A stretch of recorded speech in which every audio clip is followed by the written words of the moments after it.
Good evening friends, welcome to English with Jeetu sir. आज हम पढ़ेंगे tense part third. Tense part third में आप देखिए क्या पढ़ाऊंगा मैं आपको। एक होता है आपके सीक्वेंस ऑफ टेंस।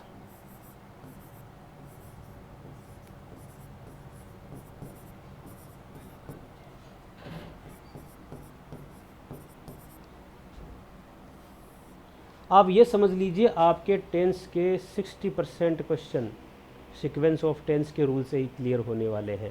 इस चीज़ को आप आराम से समझिएगा कि क्या होती है सीक्वेंस ऑफ टेंस। देखिए, जब भी आपको कोई ऐसा क्वेश्चन दिया जाए जिसमें एक वर्ब तो अगले ने दी है आपको और अगली वर्ब का कॉलम आपको खाली मिला है और उसमें आपको वर्ब भरनी है, तो उसमें आपको क्या देखना पड़ेगा। एक टेंस तो पहले से दिया है, अब दूसरा टेंस में कौन सा भरूं, उसकी एक सीक्वेंस होती है कि पहले अगर ये आ गया तो इसके बाद यही आएगा, पहले ये आ गया तो इसके बाद यही आएगा। तो समझिए, फर्स्ट कहती है सीक्वेंस ऑफ टेंस, अगर एक पोर्शन में आपको प्रेजेंट टेंस दिया है तो उसके बाद क्या आ सकता है।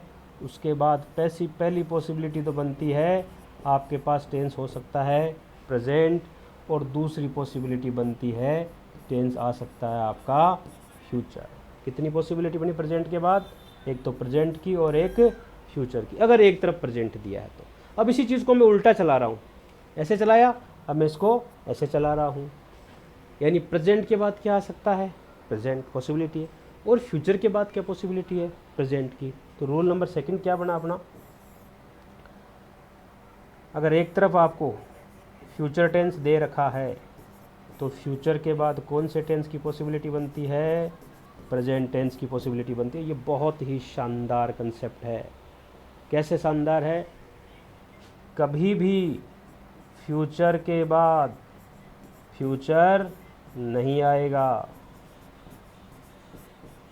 कभी भी फ्यूचर के बाद पास्ट नहीं आएगा। फ्यूचर के बाद एक ही टेंस आएगा और वो टेंस कौन सा है, प्रेजेंट। प्रेजेंट के बाद दो पॉसिबिलिटी बन सकती है, प्रेजेंट भी आ सकता है और फ्यूचर भी आ सकता है। कॉमन एरर में जो क्वेश्चन पूछे जाते हैं उनमें इधर भी फ्यूचर दे दिया, आगे भी फ्यूचर दे दिया, और आपसे पूछते ढूंढिए एरर, तो ध्यान रखें आपको दिखते ही पता लग जाना चाहिए, और दोनों तरफ फ्यूचर दिया, मामला गड़बड़ है। फ्यूचर के बाद कभी फ्यूचर नहीं आएगा, फ्यूचर के बाद एक ही पॉसिबिलिटी बनती है और वो पॉसिबिलिटी किसकी बनती है, प्रेजेंट की। न फ्यूचर के बाद पास्ट आएगा, न फ्यूचर के बाद फ्यूचर आएगा। थर्ड कंडीशन ये कहती है, अगर एक तरफ आपको पास्ट टेंस दे रखा है तो पास्ट के बाद कौन सा टेंस आएगा, पास्ट टेंस आएगा। एक तरफ अगर आपको पास्ट दे रखा है तो पास्ट के बाद क्या आएगा, पास्ट टेंस आएगा। पास्ट को फॉलो पास्ट ही करेगा। तो वापस समझना चीज़ को, प्रेजेंट को फॉलो कौन करेगा, प्रेजेंट या फिर फ्यूचर। फ्यूचर को हमेशा प्रेजेंट ही फॉलो करेगा। फ्यूचर के बाद कभी फ्यूचर नहीं आता, फ्यूचर के बाद कभी पास्ट नहीं आता, पास्ट के बाद हमेशा क्या आएगा, पास्ट आएगा। लेकिन थोड़ा यहाँ इस रूल में आपको समझने की आवश्यकता है, क्योंकि मैं फिर कह रहा हूँ इंग्लिश इज़ ए लैंग्वेज और ये रटने की चीज़ नहीं है, समझने की चीज़ है। बच्चे ने पढ़ लिया कि साहब पास्ट दिया है तो पास्ट लगा दो, ऐसा नहीं होता है। इसकी भी कुछ विशेष कंडीशन है। क्या है, देखिए, अगर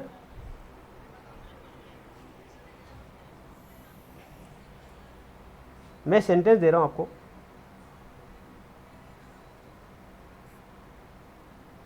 आई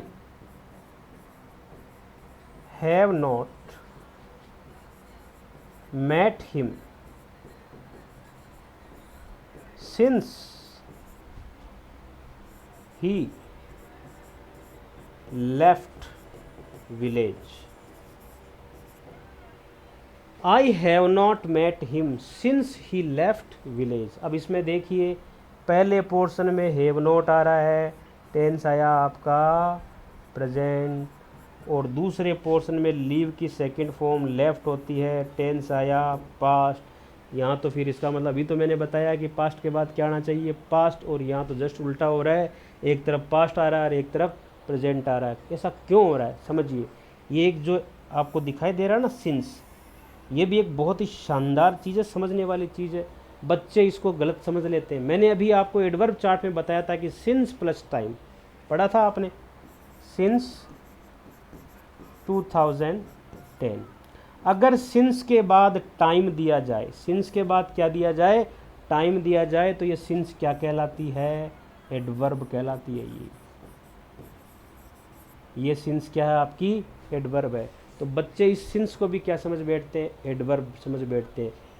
जबकि सिंस जब एडवर्ब का काम करेगा तो उसके बाद क्या आना चाहिए? टाइम। अब ज़रा इस क्वेश्चन में आप देखिए, क्या सिंस के बाद आपको कोई टाइम दिखाई दे रहा है? सिंस के बाद एक सब्जेक्ट दिखाई दे रहा है, सिंस के बाद एक वर्ब दिखाई दे रही है, इसके बाद एक ऑब्जेक्ट दिखाई दे रहा है, इधर एक सब्जेक्ट है, इधर एक वर्ब है, इधर एक ऑब्जेक्ट है। इसका मतलब इस एक पूरे सेंटेंस को और इस दूसरे सेंटेंस को दोनों का जोड़ने का काम कौन कर रहा है? सिंस कर रहा है। तो यहाँ सिंस एडवर्ब नहीं है, यहाँ पर सिंस किसका काम कर रहा है? कंजक्शन का काम कर रहा है। तो ध्यान रखें, सिंस जब कंजक्शन के रूप में आएगा, सिंस जब कंजक्शन के रूप में आएगा तो फर्स्ट पोर्शन में प्रेजेंट आएगा और सेकंड पोर्शन में पास्ट आएगा। अब जो रट्टा मारेगा बच्चा वो क्या करेगा? पास्ट के बाद क्या लगाना चाहिए? पास्ट। ऐसा नहीं होता है।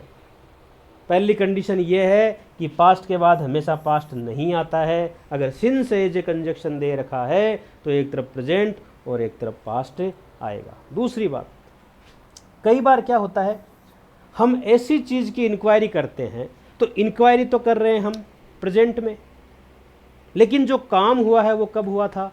पास्ट में। तो जो काम आप प्रेजेंट में बोल रहे हो वो तो नेचुरल सी बात है, प्रेजेंट में बोला जाएगा, और जो काम पास्ट में है वो पास्ट में। अब मैं किसी बच्चे से पूछता हूँ कि बताओ ये टेबल किसने तोड़ी, तो इसका मतलब मैं जब ये पूछ रहा हूँ कि टेबल किसने तोड़ी, यानी टेबल को तो तोड़ने का काम तो हो गया, तभी तो मैंने ये पूछा कि टेबल किसने तोड़ी। अब बच्चे को मैंने जिसको भी खड़ा किया तो वो कहता सर मुझे नहीं पता है, I don't know, I don't know, मुझे नहीं पता है। क्या नहीं पता है मुझे? Who broke the table. Break की सेकंड फॉर्म है ब्रोक। अब आप देखिए WH है, सॉरी, यहाँ क्या दे रखा है? डोंट। कौन सा टेंस है भाई? डू डज प्रेजेंट में आते हैं। यहाँ ब्रेक की सेकंड फॉर्म है ब्रोक। ब्रोक किस में आता है? वर्ब की सेकंड फॉर्म किस में आती है? पास्ट में। ये कौन सा टेंस है? प्रेजेंट है। तो इसका मतलब एक तरफ प्रेजेंट और एक तरफ पास्ट। रूल क्या कहता है? पास्ट के बाद क्या आना चाहिए? पास्ट। जबकि यहाँ क्या हो रहा है? पास्ट और प्रेजेंट साथ में आ रहे हैं। क्यों हो रहे हैं? क्यों? क्योंकि मैं जो इन्फॉर्मेशन पूछ रहा हूँ तो बच्चा मुझे अभी जवाब दे रहा है। जवाब किस में दे रहा है? प्रेजेंट में। आई डोंट नो, क्या नहीं पता है? जिसने भी टेबल तोड़ी थी उसके बारे में उसको नहीं पता है कि किसने टेबल तोड़ी। तो यहाँ भी अगर बच्चा रट्टा मारेगा तो वो ब्रोक को देखेगा, यहाँ ब्लैंक दिया है तो वो डिड नॉट करेगा। पास्ट को फॉलो किससे कराएगा? पास्ट से। कहने का मेरा मतलब है ये टेंस रटने की, टेंस यानी ग्रामर का कोई भी टॉपिक रटने की चीज़ नहीं होती है। उसमें आप अपने अंदर एक सेंस पैदा कीजिए। जब भी आप क्वेश्चन को अटेंड करते हो तो उस क्वेश्चन को पढ़ने के बाद आप सोचिए ज़रा कि मैं इसको कौन सा टेंस मानूं, और जब भी मैं कोई भी टेंस इसको मानूंगा तो उसके पीछे कोई लॉजिक तो होना चाहिए ना। उसके अंदर कोई एडवर्ब दी है, उसका कोई सेंस आ रहा है, उसके अंदर सीक्वेंस ऑफ टेंस दी है, तब तो मैं उसको मान लूँगा। अदरवाइज़ कैसे मानूँ मैं इसको? या फिर आप रटिए और रट्टा मार मार के आप करते रहिए तो कभी गलत होगा और कभी सही होगा। रट्टे वाला तो यह है कि पास्ट के बाद पास्ट आएगा तो सब जगह लगा दो, जबकि दोनों जगह मैंने आपको एग्जाम्पल दे के समझाया है कि पास्ट के बाद पास्ट आता है, लेकिन अगर ये विशेष परिस्थितियाँ आ जाती है तो पास्ट को फॉलो प्रेजेंट भी करता है। दूसरी बात, अब ये सीक्वेंस ऑफ टेंस समझ गए आप? क्या आएगा प्रेजेंट के बाद? प्रेजेंट या फ्यूचर। फ्यूचर के बाद हमेशा क्या आएगा? प्रेजेंट। पास्ट के बाद क्या आएगा? पास्ट। अब ये चीज़ जो मैंने आपको बताई है इसके साथ एक चीज़ और समझिए आप। अपने टेंस के 4 पार्ट होते हैं, सिंपल, कंटिन्यूस, परफेक्ट और परफेक्ट कंटिन्यूस। तो एक चीज़ का आप ध्यान रखिएगा, हम 1 नंबर की बात कर रहे हैं। 1 नंबर कोई भी हो सकता है, प्रेजेंट सिंपल भी हो सकता है, पास्ट सिंपल भी हो सकता है और फ्यूचर सिंपल भी हो सकता है। अब सीक्वेंस ऑफ टेंस हमारी मदद कैसे करेगी? आपको मान लीजिए एक तरफ 1 नंबर दिया है, कोई भी 1 नंबर दिया है, प्रेजेंट सिंपल दे सकता है, पास्ट सिंपल दे सकता है, फ्यूचर सिंपल दे सकता है। तो एक को फॉलो एक, यानी एक के बाद सिंपल के बाद क्या आएगा? सिंपल। लेकिन कंडीशन अप्लाइड, जब 2 काम बराबरी पे होते हैं, जब 2 काम बराबरी पे होते हैं, उनमें बीच में कोई गैप नहीं होता है, तो सिंपल के बाद क्या आएगा? सिंपल आएगा। एक काम पहले और एक काम बाद में होता है तो उसमें क्या आएगा? जो काम पहले होता है, ध्यान रखना, 3 नंबर में होगा, 3 नंबर का बोले परफेक्ट।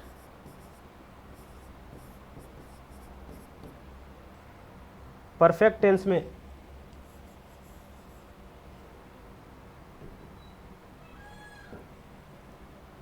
तीन नंबर आपके परफेक्ट टेंस में, देखो 1 minute,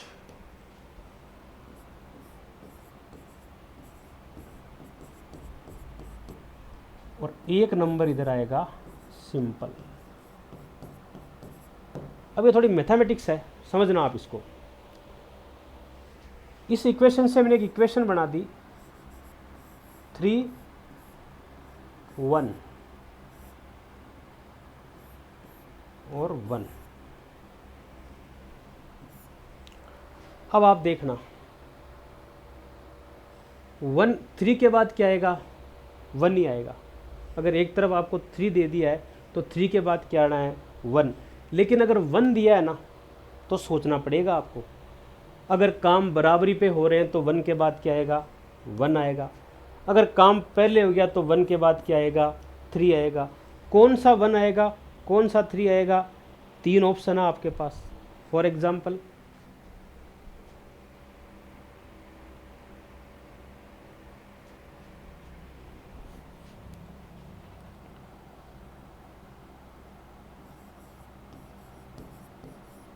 when I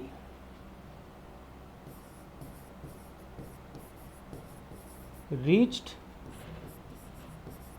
the station, the train had left। जब मैं स्टेशन पहुंचा तो ट्रेन जा चुकी थी। अब आप देखिए यहाँ रीच्ड दिया है, वर्ब की सेकंड फॉर्म यानी पास्ट सिंपल। कितने नंबर का टेंस है भाई ये, 1 नंबर का। यहाँ पर दिया है had left, head plus verb की थर्ड फॉर्म। कौन सा टेंस है, पास्ट परफेक्ट। कितने नंबर का टेंस है ये, 3 नंबर का। अब आप देखिए एक और किसका पेयर बना है, 3 का। सीक्वेंस ऑफ टेंस कहती है पास्ट के बाद पास्ट आएगा। यहाँ रीच्ड दिया है पास्ट, तो इधर भी क्या आया, पास्ट परफेक्ट। लेकिन मैंने आपको बताया जो काम पहले होगा वो किस में आएगा, 3 नंबर में आएगा। कौन से 3 में आएगा, यहाँ ये ज़रूरी नहीं है कि पास्ट परफेक्ट ही आए। मैं ये कहना चाह रहा हूँ, अभी सीक्वेंस ऑफ टेंस पढ़ी थी अपन ने। अगर मैं यहाँ रीच्ड के बजाय क्या कर दूँ, रीच कर देता हूँ। रीच्ड के बजाय क्या कर दूँ, आपको रीच कर दूँ, तो आप यहाँ पे क्या करोगे, यहाँ पर आएगा विल हैव लेफ्ट। प्रेजेंट दिया है और प्रेजेंट को फॉलो कौन कर रहा है, फ्यूचर करेगा। फ्यूचर करेगा, लेकिन एक को फॉलो कौन करेगा, 3 करेगा। 3 नंबर कौन सा, फ्यूचर परफेक्ट का। क्यों आएगा कि जब मैं स्टेशन पहुंचा तो ट्रेन जा चुकी होगी, तो यहाँ पर 1 और 3 आएगा। दूसरी कंडीशन बनती है इसके अंदर, when I reach the station the train has left. Train जा चुकी है। अब आप ये बोलना चाहते हो तो ये बोला नहीं जाएगा। क्यों, या तो चली गई, आप पहुंचे उससे पहले जा चुकी थी, या आप पहुंचोगे तब तक जा चुकी होगी। दोनों में से एक काम होगा। तो जो काम पहले होगा वो कौन से टेंस में होगा, 3 नंबर में होगा। जो काम बाद में होगा वो किस में होगा, 1 नंबर में होगा। आपको एक तरफ ब्लैंक दिया जाएगा। मान लीजिए आपको रीच्ड दे दिया, अब आपके पास सारे ऑप्शन रहेंगे, उसमें से आपको पास्ट को फॉलो किससे कराना है, पास्ट से। तो यहाँ रीच्ड को देख के क्या लगाना है, हेड लेफ्ट। मान लीजिए अगले ने रीच दे दिया, इसका मतलब क्या दे दिया, प्रेजेंट दे दिया। प्रेजेंट को फॉलो किससे कराना है, प्रेजेंट या फ्यूचर से। तो यहाँ क्या आ गया, विल हैव लेफ्ट। जो काम पहले होगा किस में होना है, 3 में होना है, तो 3 नंबर का आएगा। अगर काम बराबरी पे होता है तो क्या आएगा, जैसे as I ran I fell down. जो ही मैं दौड़ा और दौड़ते ही मैं गिर गया, दोनों काम क्या हुए, बराबरी पे हुए। तो यहाँ 1 और 3 नहीं, 1 के बाद 1 आया है। तो बात को समझना आप। ये बहुत सारे जितने भी क्वेश्चन आपको कराऊंगा, मैं एक्सरसाइज कराऊंगा 400 क्वेश्चन की, तो आपको देखना उसमें जब भी क्वेश्चन में आपको दूंगा तो लॉजिक के साथ उसका आंसर दूंगा कि भाई ये आया आंसर तो क्यों आया। भाई यहाँ पर अगर ब्लैंक होता तो मैं आपसे क्या कहता, ये बताइए बच्चों इसमें क्या दे रखा है, हेड लेफ्ट दे रखा है, कौन सा टेंस है, पास्ट परफेक्ट है, कितने नंबर का है, 3 नंबर का है, सीक्वेंस ऑफ टेंस क्या कहती है, पास्ट को फॉलो कौन करेगा, पास्ट करेगा, 3 को फॉलो कौन करेगा, एक करेगा, कौन सा एक करेगा, पास्ट का करेगा, क्यों करेगा, क्योंकि यहाँ पर पास्ट परफेक्ट है। यही क्वेश्चन नीचे होता तो मैं क्या कहता, क्या दे रखा आपको, विल हैव लेफ्ट दे रखा है, कौन सा टेंस दे रखा है, फ्यूचर दे रखा है, सीक्वेंस ऑफ टेंस क्या कहती है, फ्यूचर को फॉलो कौन करेगा, प्रेजेंट करेगा, तो इधर कौन सा आएगा, प्रेजेंट आएगा, कितने नंबर का आएगा, 1 नंबर का, क्यों आएगा, क्योंकि कितने नंबर दिया आपको, 3 नंबर दिया है, 3 को फॉलो कौन करेगा, 1 करेगा, इसलिए वहाँ पर क्या आएगा, प्रेजेंट सिंपल। इस क्वेश्चन में एज आई रेन ये ब्लैंक देता तो मैं पूछता कि भाई क्या दे रखा है, रेन दे रखा है, कौन सा टेंस दे रखा है, पास्ट दे रखा है, पास्ट को फॉलो कौन करेगा, पास्ट करेगा, कौन सा पास्ट करेगा, 3 भी कर सकता है, 1 भी कर सकता है, लेकिन यहाँ काम दोनों किस पे हो रहे हैं, बराबरी पे हो रहे हैं, बराबरी पे हो रहे हैं, इसलिए 1 के बाद क्या आएगा, 1। प्रेजेंट होता तो प्रेजेंट आ जाता, यहाँ पे फ्यूचर होता तो फ्यूचर के बाद यहाँ पर क्या आ जाता, प्रेजेंट आ जाता। तो ये आपकी सीक्वेंस ऑफ टेंस हो गई। अब जितने भी आप क्वेश्चन करोगे ना वो किससे होंगे, सीक्वेंस ऑफ टेंस से होंगे, एक एक और एक 3 से होंगे। नेक्स्ट है अपना इसमें कुछ कंजक्शन होते हैं, जैसे व्हेन, व्हाइल, आफ्टर और बिफोर। अब जब भी कंजक्शन आएगा तो कंजक्शन का मतलब है 2 सेंटेंस को आपस में जोड़ने का काम करेगा। एक सेंटेंस इधर, एक सेंटेंस इधर, एक इधर, एक इधर, एक इधर, एक इधर, एक इधर, एक इधर। तो अब आप ये देखिए कि इन क्वेश्चन को कैसे करोगे, मैं बताता हूँ। He told me his name after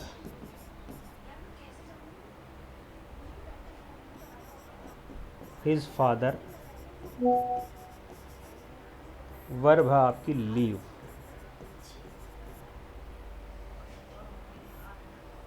अब कंजक्शन क्या दिया यहाँ पर आपको, आफ्टर दिया है।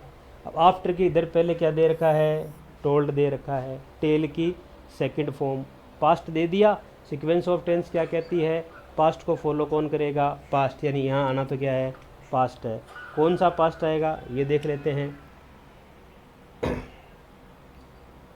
He told me his name, उसने मुझे अपना नाम बताया। कब बताया, after his father had left, पहले पिताजी गए, पिताजी के जाने के बाद उसने मुझे अपना नाम बताया। तो पहले कौन सा काम हुआ, पिताजी के जाने का। तो ध्यान रखें एक रूल है, जो ये 3 नंबर टेंस है ना, ये हमेशा आफ्टर का मतलब होता है बाद में और बिफोर का मतलब होता है पहले। तो ध्यान रखें, आफ्टर, आफ्टर 3 नंबर आफ्टर के तो आफ्टर आएगा, और बिफोर के 3 नंबर हमेशा बिफोर आएगा। अब जो जगह बच गई वहाँ जोड़ा 1 का ही बचता है। मैंने बताया ना आपको कि जोड़ा किसका बनेगा, 1 और 3 का। 3 दे दिया तो आंखें बंद करके क्या कर दो, 1 कर दो। 1 देता है तो सावधान हो जाओ, 1 के बाद 1 भी आ सकता है, काम बराबरी पे हुआ है। काम थोड़ा सा डिले हुआ तो 1 के बाद 3 भी आ सकता है, लेकिन 3 दे दिया तो आपको 1 ही भरना है। अब 3 कौन सा दिया है वो सीक्वेंस ऑफ टेंस के हिसाब से करना है। पास्ट परफेक्ट दे दिया 3 का तो पास्ट सिंपल आएगा, प्रेजेंट परफेक्ट दे दिया तो प्रेजेंट सिंपल या फ्यूचर सिंपल, फ्यूचर परफेक्ट दे दिया तो प्रेजेंट सिंपल आएगा। तो यहाँ पर आप देखिए आफ्टर आ गया। बिफोर का देखिए, the patient had died before the doctor came, verb ये है और हेड डाइड ये है। कंजक्शन इसके अंदर क्या है, बिफोर है। मैंने बताया बिफोर, बिफोर, बिफोर का मतलब 3 नंबर बिफोर के तो क्या आएगा, बिफोर आएगा। तो क्या आया है, head died. Past perfect sequence of tense क्या कहती है, पास्ट को फॉलो कौन करेगा, पास्ट करेगा। तीन को फॉलो कौन करेगा, एक करेगा। तो पास्ट परफेक्ट है तो पास्ट को फॉलो पास्ट करेगा, तो एक क्या आ गया, मेन वर्ब की सेकंड फॉर्म पास्ट सिंपल। तो ये आफ्टर और बिफोर जब भी आते हैं तो फिक्स है, आफ्टर के तो आफ्टर आएगा 3 नंबर, बिफोर के बिफोर आएगा 3 नंबर, लेकिन कौन सा आएगा ये आप पहले क्वेश्चन को पढ़े बिना नहीं बता सकते। आपको एग्जामिनर प्रेजेंट देता है तो प्रेजेंट से फॉलो कराइए, फ्यूचर देता है तो प्रेजेंट से फॉलो कराइए, और पास्ट देता है तो पास्ट से फॉलो कराइए। कंजक्शन है when, when I went to his house, जब मैं उसके घर गया। ही, बात की आपको फॉर्म भरनी है। When I went to his house, अभी जो मैं एग्जाम्पल करा रहा हूँ ना, यही आपके एक्सरसाइज में हेल्प करेंगे, ये इसी तरह के क्वेश्चन आएंगे। When I went to his house, he, अब आपको ब्लैंक दिया है, कैसे करोगे इस क्वेश्चन को, how to solve the question, यही तो सीखना आपको। आपको दिया है वेंट, गो की सेकंड फॉर्म क्या होती है, वेंट। सीक्वेंस ऑफ टेंस कहती है अगर इधर पास्ट दे दिया तो पास्ट को फॉलो कौन करेगा, पास्ट। तो इसमें भी कौन सा टेंस आना है, पास्ट आना है। अब कौन सा पास्ट आएगा, अब देखिए, when I went to his house, जब मैं उसके घर गया, तब बात का मतलब नहाना, और नहाना एक ऐसा काम है जो कंटिन्यू होता है, रुकता नहीं है। नहाने का काम क्या रहेगा, नहाने का, खाने का काम रहेगा जारी। तो आप क्या लिखोगे, ही वॉज बाथिंग, जब मैं उसके घर गया तो वो नहा रहा था। तो वेन के साथ ध्यान रखना एक तरफ कंटिन्यूस आ सकता है, लेकिन वाइल के साथ एक तरफ कंटिन्यूस जरूर आएगा। कैसे, आई वाज टीचिंग यू, मैं तुम्हें पढ़ा रहा हूं। While some boys cricket, play की फॉर्म भरनी है आपको। मैं तुम लोगों को पढ़ा रहा था, देखिए आई वॉज टीचिंग यू, मैं तुम लोगों को पढ़ा रहा था। अब देखिए वाइल सम बॉयज, अब वर्ब भरनी है आपको। सीक्वेंस ऑफ टेंस क्या कहती है, क्या दिया आपको, वाज टीचिंग, कौन सा टेंस है, present, past continuous. Sequence of tense कहती है पास्ट को फॉलो कौन करेगा, पास्ट। तो क्या आएगा यहाँ पर, I was teaching you while some boys were playing cricket, past को फॉलो पास्ट करेगा, पास्ट को फॉलो कौन करेगा, पास्ट करेगा। समझ रहे हो मेरी बात को। अगर यहाँ पर होता आई एम टीचिंग यू, मैं आपको पढ़ा रहा हूँ, while some boys are playing cricket, कुछ बच्चे क्रिकेट खेल रहे हैं। इसका मतलब सीक्वेंस ऑफ टेंस बता रही है ना आपको। जब मैंने बोला आई एम टीचिंग यू, जैसे ही एम बोला प्रेजेंट कंटिन्यूस हुआ। सीक्वेंस ऑफ टेंस कहती है प्रेजेंट को फॉलो कौन करेगा, प्रेजेंट करेगा। तो जैसे ही मैंने प्रेजेंट किया, आपको आगे क्या लगाना है, some boys are playing cricket. तो आप समझना कंजक्शन वेन और वाइल, आफ्टर और बिफोर। तो आपको मैंने सीक्वेंस ऑफ टेंस बता दी, कंजक्शन बता दी। अब फोर्थ पार्ट में आपको मैं बताऊंगा कंडीशनल और जो भी दूसरे अदर रूल है वो। Thank you very much for watching me.